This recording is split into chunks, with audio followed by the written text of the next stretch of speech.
So guys, what topic should we choose for this new top 5? How about top 5 tuna in gaming? Nah, too obscure. Top 5 snow levels? Nah, snow level's too obvious. I got it. How about top 5 tuna in gaming? You just said that. I know. I still think it's a very viable topic. Well, I'm stumped.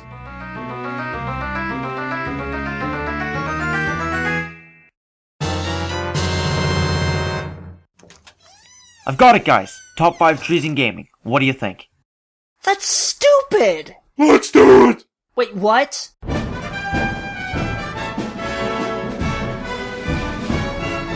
Challenges approaching! So we're really doing this?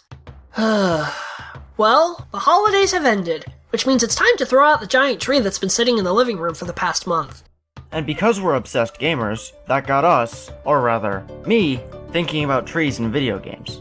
Trees are so underappreciated in gaming, so it sure is nice that us humble folk here at CHAP decided to do a countdown all about trees. Well, I didn't. Don't care, keep going. Anyways, trees have always been a part of video games. They've played many different roles, and even go back to gaming's very roots. One more pun out of you and I'll Shrek it. 3 more, and I'll create. Not obvious foreshadowing at all. Come on guys, stop monkeying around. Oh look, there's me! That's it! I'm Shrekking it! Roar! Standard rules apply, happy fun time, let's go!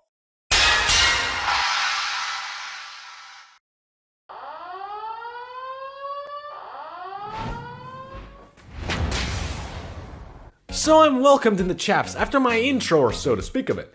Hi there people, I'm Cy the Philosopher. Don't have a PhD, but yeah. I'll be the guy who says oh my a lot, like I'm Take or something. A lot of things smell nice to me as well, and I also play the most games out of all the chaps. But that's because of my superior taste in gaming, and as it's already pretty known, I like Ace Attorney. Oh, and I also make videos sometimes, so there's that as well, so I don't know what shout out.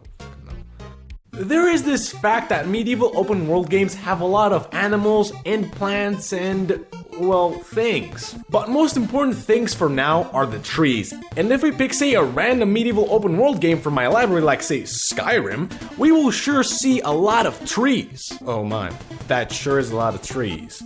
Like, this one looks good, it's green. God damn it. How about this one? Oh wait, that's live. Well, joking aside, the one we are picking is leading us to go to an adventure to find the tree for this countdown. It will be an adventure of Link. Yeah, that's a nice thing to see. First we go to Whiterun, then we arrive at the temple, and then we talk with the priestess of said temple, who hands us a quest to fetch her Thine a dagger that can get us to the tree. So to do that, you travel to a place called Orphan's Rock. No idea who and how came up with that name, but, you know, let's just continue. And in that place, kill some shit! Fuck yeah! Eat my master sword of justice! That's the taste of the Triforce of courage, bitch!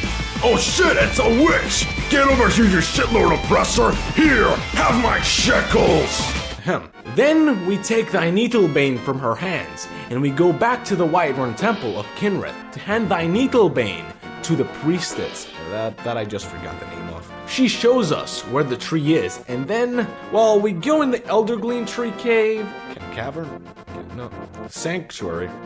Well, oi f***ing bait. Well, when you enter, you shall see a beautiful view of the plants and the river. Oh, humans.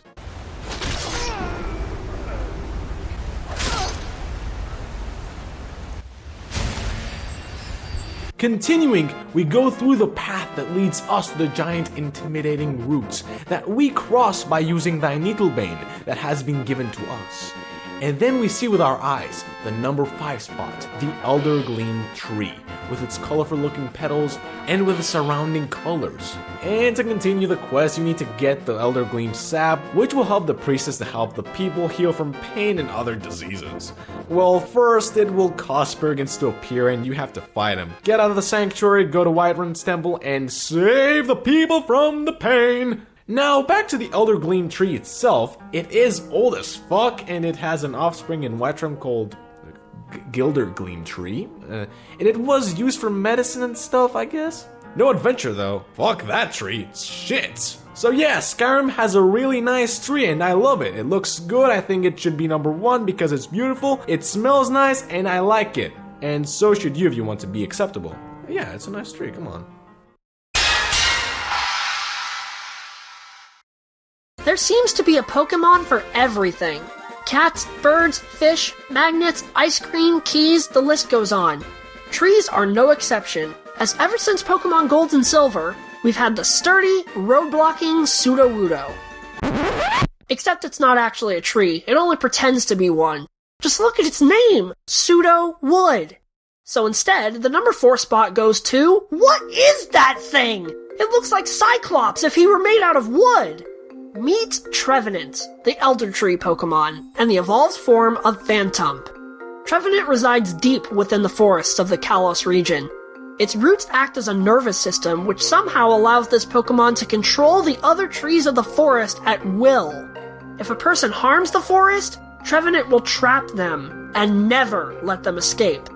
Let's just say that Cuddles is not a good nickname for this guy. However, Trevenant has a soft side, as it is kind to Pokémon that reside in its body. In battle, Trevenant is a force to be reckoned with. It is a strong physical attacker with the unusual type combination of Ghost and Grass. It can shake the earth with Wood Hammer, slash the opponent using Shadow Claw, and literally suck the life out of its enemies with Horn Leech. Unless a trainer is fully prepared, it's probably best to leave this Pokémon alone. Trevenant's care for its neighbors and its awe-inspiring power are more than enough for it to be one of the top trees in video games. Protector of the forest and terror to those who hurt it, you don't want to bark up this tree. There's only one major problem with it. If you translate its Japanese name into English, it is seriously called Orot.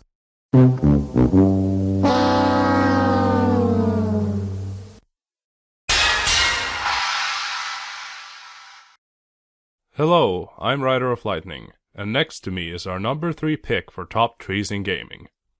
The trees of Minecraft. At first glance, the Minecraft tree does not seem very impressive.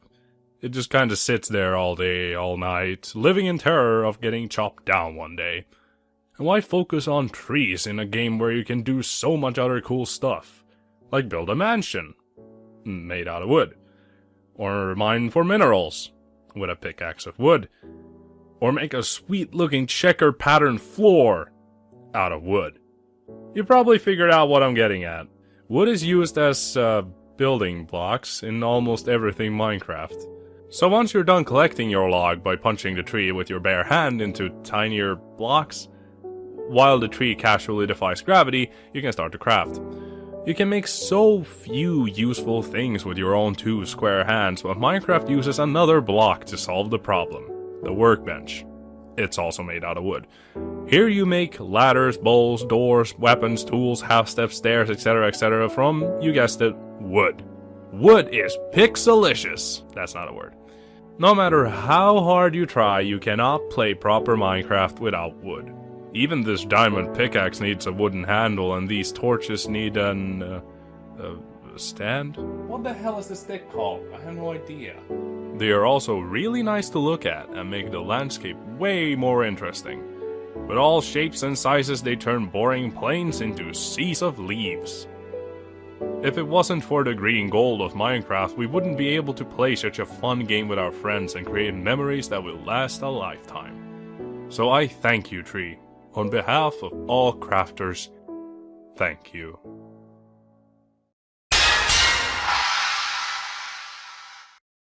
When I say Deku, what's the first thing that comes to your mind? Unless your answer is Scrubs, insert scrub joke here, you'd better have said the Great Deku Tree. With how common the Deku race is in the Zelda series, it's a surprise when you realize that the Great Deku Tree himself only appears in Ocarina of Time, The Wind Waker, and as much as I'd like to ignore it, this.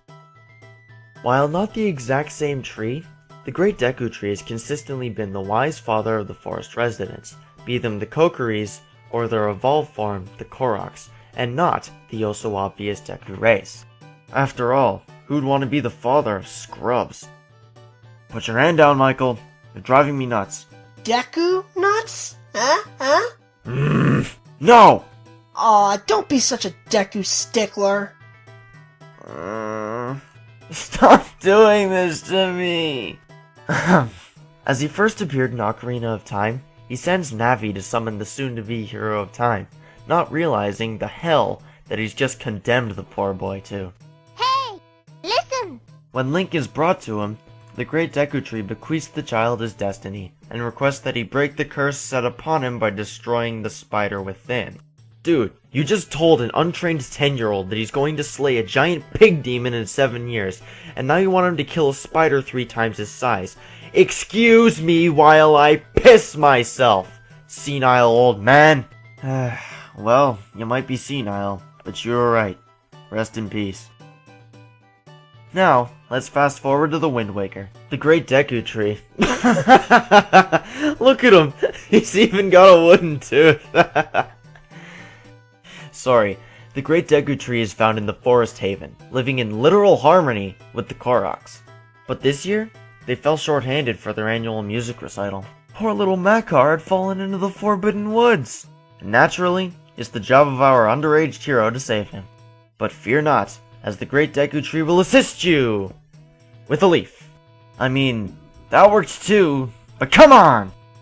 Clearly, this pair of trees is too mystical for us regular folk to understand, but we gotta give them that they know what they're doing, and they're definitely worthy of the number 2 spot on top 5 trees in gaming. I feel like I'm forgetting something. Nah, must be imagining things.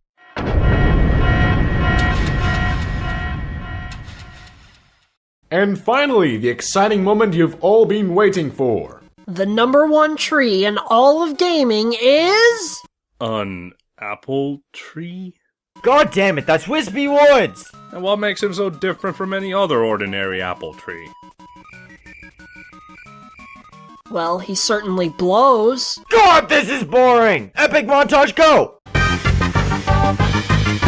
It goes without saying that Whispy Woods, aside from the king himself, is the most iconic boss in the Kirby series. If you've played a Kirby game before, you've most likely seen this guy as the boss of the first world. Watch out for those apples when they drop, cause they hurt. Good thing Isaac Newton wasn't under this tree or the science of gravity would have been lost forever. Believe me, I would not suggest eating these apples. They taste like...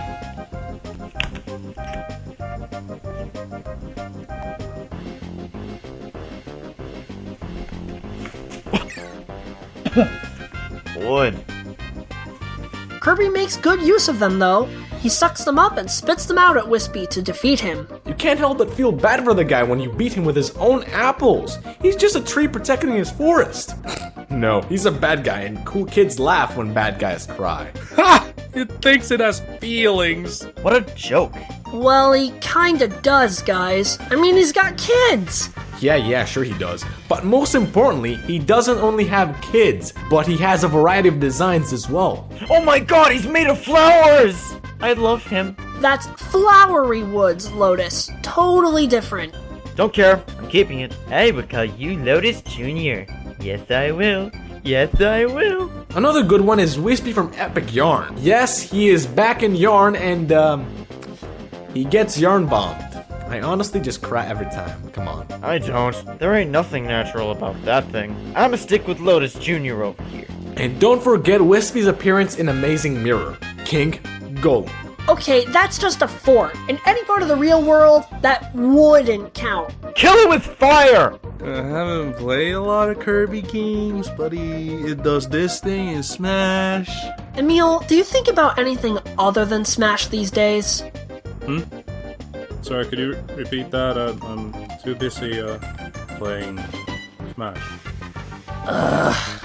So yeah, Whispy Woods is one fine-ass tree. Looks good, throws apples, and is sometimes made of stone when he's not hard enough. Which is all the time. Come on, he's the first boss. All of this is enough for Whispy Woods to be planted as our number 1 tree in gaming. God damn it, once was bad enough. Why do you insist on doing this to me? I'm going to shove my foot so far up your ass, you'll taste it until the end of time. Oh my god, I'm so...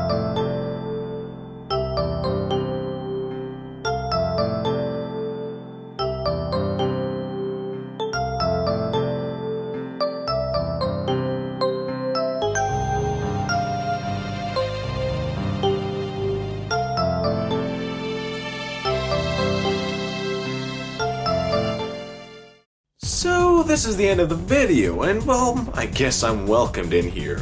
It smells pretty nice and, it's mineral-like fruit and doorbells? I don't really know.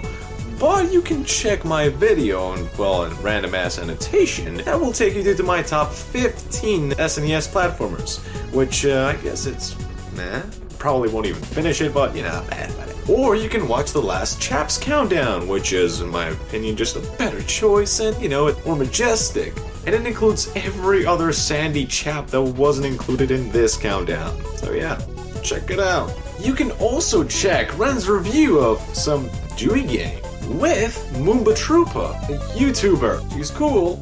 And for the last plug, yes, you heard this first here. A channel made by Newcastle M. Hull that is also uploading. Yes, people, you aren't being played for fools. He is uploading.